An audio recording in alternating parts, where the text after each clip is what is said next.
ഇതിലിപ്പോൾ വള്ളിപ്പയർ കൃഷി ചെയ്യാൻ വേണ്ടിയിട്ടാണ്. പക്ഷെ പണ്ടത്തെ പോലെ കൊത്താനാകുന്നില്ല. പണ്ട് ഞാൻ നല്ല കൃഷിയൊക്കെ ചെയ്തിരുന്നു, കപ്പയും വാഴയൊക്കെ. അപ്പോൾ ഒരു ആട്ടിനൊരു ബ്ലോക്ക് വന്നുകൊണ്ട് അപ്പോൾ അങ്ങനെ കൊത്താൻ കഴിയില്ല. കൊത്തുമ്പോൾ ശ്വാസമുട്ട് കഥയിലൊക്കെ വരും. അപ്പോൾ ഇതിനോണ്ട് ഇങ്ങനെ ഒപ്പിച്ച് കൃഷിനോടുള്ള താല്പര്യം കൊണ്ട് ഇങ്ങനെ പോവാണ്. അതാണിപ്പോൾ. ഇത് 20 രൂപയുടെ പയറാണ്, വള്ളിപ്പയറാണ്.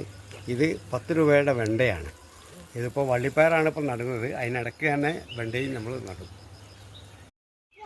ഇത് 1/2 ഫൂട്ട് വീതിയിലാണ് നടുന്നത്.